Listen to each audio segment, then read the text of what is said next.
या कहें दिल्ली नगर निगम में दूसरी बार मेयर का चुनाव हुआ।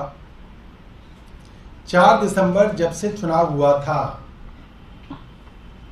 सबके सामने है कि आम आदमी पार्टी दिल्ली नगर निगम के चुनाव में विजयी रही।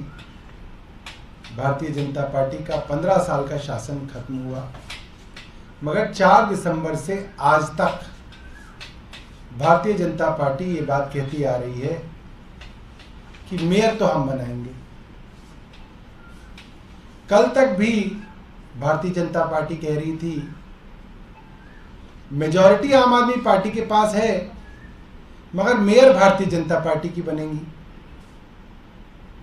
हालांकि ये सबके लिए स्पष्ट है कि उनके पास नंबर नहीं है, मगर आखिरी मौके पे उन्होंने अपनी तरफ से एक मेयर की कैंडिडेट का नामांकन कराया। सवाल हुआ क्यों कराया। इसी जगह 3 दिन पुरानी बात है, मुझसे पूछा गया कि भारतीय जनता पार्टी कह रही है कि हमारे पास नंबर्स हैं, आम आदमी पार्टी के कई पार्षद भारतीय जनता पार्टी के लिए वोट डालेंगे। इसका मतलब भारतीय जनता पार्टी जोड़ तोड़ के अंदर लगी हुई थी। पिछले मेयर से चुनाव से पहले भी वो जोड़ तोड़ में लगे रहे। हमने कई बार आके मीडिया को बताया, और आज चुनाव से पहले जिस तरीके से चुनाव से भागे हैं, सरेंडर करके भागे हैं, इससे पता चलता है भारतीय जनता पार्टी के घर में कुछ गड़बड़ है। कहीं ऐसा तो नहीं कि 104 भी वोट भारतीय जनता पार्टी को नहीं पड़ने वाले थे और सारी दिल्ली के सामने भारतीय जनता पार्टी की पोल खुलने वाली थी, और इस डर से भारतीय जनता पार्टी ने सरेंडर कर दिया। या तो लड़ते नहीं, और लड़ रहे हो तो युद्ध से भागते नहीं। ये कैसी बात हुई। लड़ाई भी करेंगे, युद्ध भी करेंगे, बोल रहे हैं हम जीतेंगे, और फिर युद्ध से भाग गए। तो बहुत शर्म की बात है।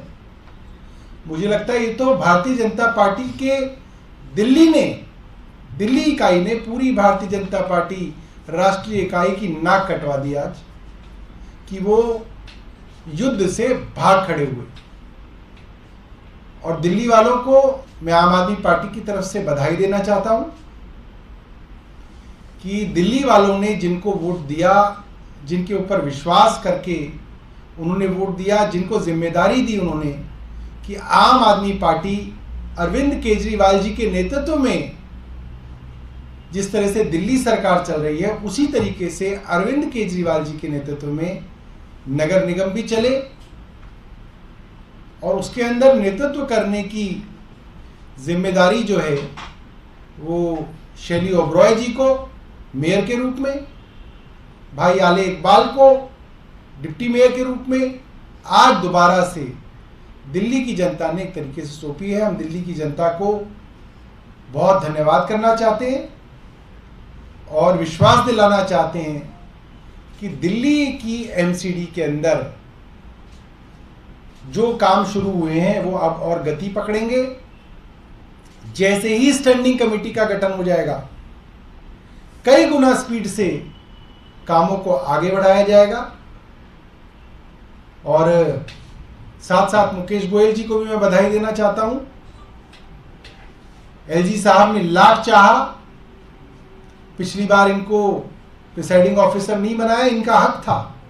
ये 5 बार के काउंसलर थे, इनका हक मार के गलत तरीके से, गैरकानूनी तरीके से किसी और काउंसलर को दिया गया, और उस काउंसलर को सुप्रीम कोर्ट ने फटकार लगाई कि वो गैर कानूनी काम कर रहे थे। तो मैं बधाई दूंगा मुकेश जी को भी कि उनको अंततः जो है एलजी साहब को मानना पड़ा कि जो सीनियर मोस्ट काउंसलर हैं वो प्रिसाइडिंग ऑफिसर बने, और हमारे लिए बड़े जो है लकी रहे कि ये प्रिसाइडिंग ऑफिसर बने और भारतीय जनता पार्टी वाले भाग गए। बहुत बहुत धन्यवाद। आप लोग अगर कुछ बोलना चाहेंगे क्या? बोल दिया था आपने। ठीक है। तो ये कह रहे हैं कि इन्होंने पहले ही जो है एमसीडी के अंदर अपनी बात रख दी है, तो आप वहाँ से जो है इनकी जो है बाइट है वो आप ले लीजिएगा। धन्यवाद।